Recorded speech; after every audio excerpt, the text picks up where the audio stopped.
Bruno Fernandes to Saudi. Now, I don't know where this rumor is coming from. I don't know why it keeps coming up. I know Saudi teams are around for Bruno. Al Hilal, Al Nassr. I'm sure they're all waiting for Bruno Fernandes to come to the Saudi League. But should Manchester United really be considering this offer? We're going to jump into a few things today, and my reason why I think they should not jump for any offers for Bruno Fernandes. So, I don't know if the United fans are delusional or if they just like to just jump on any rumor and just start to go with it. But the mere fact that they think for a second that selling Bruno Fernandes benefits the club in any way, stop support the club. Stop support the club. Y'all are stupid, bruv. When I'm listening to these creators and stuff talking about Bruno Fernandes, yeah? And the way they're talking like, oh, we'll take 100 million for Bruno. To replace him with who? A Baleba? What, 120 million probably? Adam Wharton, another 120 million. Okay, so you sell Bruno, yeah? None of those guys have any sort of chance creation like Bruno. None of them can control a game like Bruno. Everyone is just sitting on talking about Adam Wharton. Bruv, this guy has a year or two of experience. He's playing at Crystal Palace where, in actuality, whether he has a good game or not, no one even fucking sees it. No one sees if Adam Wharton has a bad game or not. Look at Carlos Baleba. Since the transfer rumor with Manchester United, he's either not started or been subbed off at halftime. So also again, y'all want to not only switch Bruno Fernandes for 100 million. Okay, send him 100 million. But let's bring in two young players who have no idea what it means to play for Manchester United. One is already showing facts that he can't manage when there's a lot of pressure on him. So that should be a way for people to try to figure out that Baleba might be an issue at United. So you want to sell a guy because what? He doesn't fit into the system that you think you all know? Imagine, you guys have no idea what the manager is trying to do with Bruno. But anyone with a brain can see he tries to make Bruno play as a pivot so that the other 5 attackers can move around. So you have the striker, you have the 2 10s, and you have the wing backs being facilitated by a Bruno, while you have a centre back and the defensive midfielder stepping in.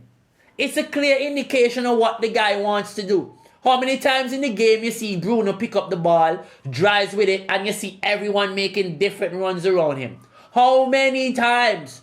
So you want to lose the guy that can do that for you just because y'all want to what? Play a Kobe Menu who has no passing range like Bruno, who can't link up play like Bruno, who doesn't have the small intricate passing or vision like Bruno, but you also want to sell Bruno Fernandes for this kid and then to bring in another 2 kids that don't know what it means to play for United and is already crumbling on the pressure. For a second, think about it. Now, I want to just talk about some stats that Bruno Fernandes actually has, right? And sometimes this is what I mean about United fans when they act out and they talk about a lot of things. But just for a second, let's just talk about all the goals and assists Bruno has had in the league since he's came, yeah? So, 2019-2020, 22 goals. The guy has 12 goals and 8 assists. That's 20 goal contributions in 22 games. Then he goes on to 2021 season, 58 games with 28 goals and 18 assists. So if we're doing the mathematics again, yeah, that is 46 goal involvement. Let's keep going again. Then you have 46 games. He have 23 goal involvements with 10 goals and 13 assists. Then the next season, with the 59 games in 22-23, he has 14 goals and 13 assists. So that's 27 goal contributions. Let's go again. In 23-24, 48 games, 15 goals and 13 assists.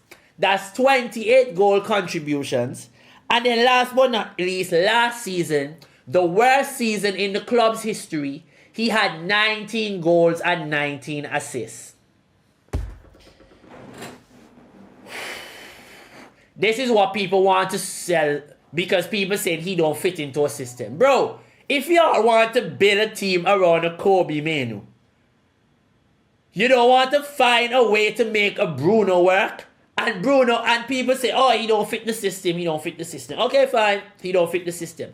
In the last 5 games he's playing in the league, yeah? 90 minutes per game, okay? Key passes per game, 3. Interceptions per game, 1.4. You have chances per game, 1.6. Blocks per game, 1.0. Tackles per game, 2.6. So he's averaging nearly 3 tackles a game as a guy that don't play defense, have no sort of defensive awareness. This is all the criticisms on Bruno and why people trying to justify to sell Bruno because Phil Foden pulled off of his back when, you know, there was defenders just watching Phil Foden head the ball. And then you're talking about Smith Rowe running off of him. And then they're trying to highlight that. All right then, so let me ask you a question. Bruno Fernandes is a midfielder, scores a goal against Chelsea. Who is supposed to be marking the central defensive midfielder of Manchester United, running in behind the centre-back to score a goal? So where's the criticism for the Moise Caicedo and the Enzo Fernandez and all these players? Yeah? When Liverpool concede goals, where's the criticism for the Brian Gravenberch and the Dominic Szoboszlai and the Alexander McAllisters? Where's the criticism for when midfielders score against Liverpool? Where's that criticism? Where's the criticism for the Elliot Andersons? Didn't Haaland just run through the Arsenal midfield and defense and score a goal on the weekend? So where's those criticisms of those players running off their players? How was Eze able to pick up the ball and pick a pass out like that as a midfield player? Where's the criticism for Rodri? Where's the criticism for the Nico Gonzalez? Aren't they midfielders as well? Bro, they're human beings without eyes at the back of their head. All players can run off of players at any time. That's why goals are scored. That's why you set up teams with players in behind each other. That is why coaches tell you, 1 cover, 1 pressure. 1 cover, 1 pressure. Because one can see what's happening and one can call out or one can make something happen. So people spin off of people all the time. Especially in a system when you're playing one-on-one. You can't expect somebody to mark a person out the game for the whole game. Unless you're going to be Ander Herrera with getting the tactical analysis by Jose Mourinho to go and mark Hazard out a game, following him everywhere. Then you make the game a 10-on-10 with their best players out of it. That is all it is. That is all it is. You're forcing Hazard to either start in an offside position, go wide, go far, get out the play. So either way, their best creative players out of it. Or you force a player to be on him anytime. So anytime he touches the ball, there's somebody keeping him honest. That is the only way players don't run off of players. So y'all need to stop this talking, trying to pull out these small things to try to justify your ridiculous points. Bruno Fernandes is a top midfielder. Bruno Fernandes, Manchester United need Bruno. You have players like Ugarte, Casemiro, Luke Shaw, Altay Bayondia, Jesus Christ, Harry Maguire getting a new rumour to get a new contract at Manchester United. And here we are, people advocating to sell Bruno Fernandes. Sometimes I just don't understand some of these people with these massive platforms. It's like they go on these things, we know what they are, I won't display them. We go on these platforms that tell you what are the biggest talking points, okay, for the day, on YouTube, trending on TikTok, whatever, and then you go make footage based on that to hit the algorithm. That's how it works. That's how it works. So a lot of them, when you hear them talking, don't listen to the shit they're saying because they actually don't believe it. You selling Bruno for £100 million when you're looking at players like Florian Wirtz going for nearly 150. You have Ekitike nearly 100 million. Are we taking a piss? Declan Rice was 100 million. And nobody sit down there and compare Declan Rice to a Bruno Fernandes. Because Declan Rice isn't even good as a Bruno Fernandes left foot, bruv. He is an overhyped midfielder. Yes, he has quality, don't get me wrong.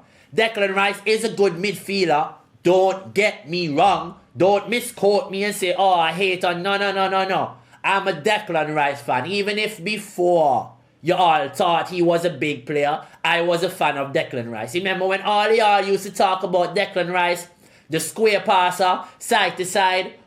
Oh yeah, I remember. And I used to defend Declan Rice.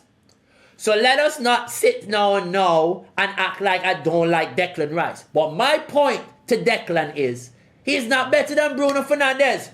I don't think there's a midfielder in the world that hits the numbers Bruno hits. That is better than Bruno, because none of them hit them numbers. Okay, and forget statistics.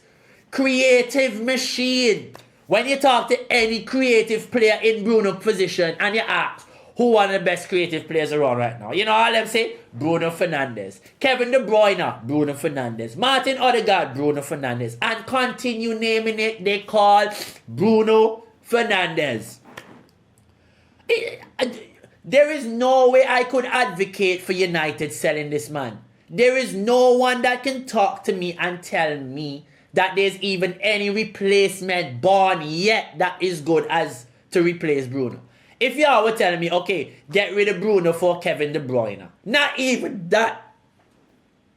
Not even that, because Bruno's availability alone, Bruno's point that not only is he always available, he creates so much chances per game, passes per game. Okay, yeah, he have the odd pass here and there. He mess up, he do this, he do this. But at the end of the day, all players make bad passes. We just highlight Bruno's own. How many bad passes have we seen him been making in the last couple games? Very much more efficient with the ball. So he's growing into the position. Last game he played, how many interceptions did he have? He actually had more interceptions, or as many as Caicedo in the game. Top defensive midfielder, and he scored a goal in the game. Created chances in the game while doing the other side of the game. And here we are advocating for this man to be sold. Grow up, man, people. Wake up. Grow up. Come on. Bruno Fernandes is way better than what we're trying to make him out to be, because we just want to find somebody to sell. United, 100 million to United selling Bruno is actually a loss. It's a loss. It is a loss. He's probably going to be worth 100 million for the next 2-3 years. Especially if United win a match. People might say I'm crazy. 32-year-old Bruno Fernandes will still be worth 80 to 100 million. Did United go and buy Casemiro at a mad age for nearly 80 million? You're trying to tell me that no Saudi club would take that chance on Bruno in the next year or two? After the World Cup even? After they have a good World Cup? After Bruno have another 1-2 good seasons at United? You think he's just going to slowly run down? Look at how the guy is aging. He's looked 35 for the last 10 years and been moving as a 21-year-old based on his body.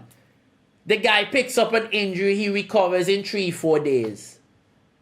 And y'all want to sell this because y'all think bringing in a young player who needs to develop, who needs time to become that, is not going to put the club behind. Y'all don't want to win trophies. Y'all just want to fucking talk and just run good players at the club. This is the same conversation y'all had when a Zlatan was there, when a Pogba was there, when a Mata was there, when a Di Maria was there. We can name so much quality past through y'all damn club, and y'all just run them all because y'all decide this is the time and this player need to go and this. Who are you all? It's just sickening and I can't deal with it. And this is why United will consistently be on the demise.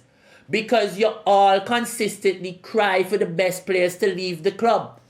But anyways, man, always and truly, you know, it's been your boy, Yaya Chino, coming to you live Don't forget, please, like, share, and subscribe to the page. Keep hitting the bell for notifications so I can continue bringing you great content going forward.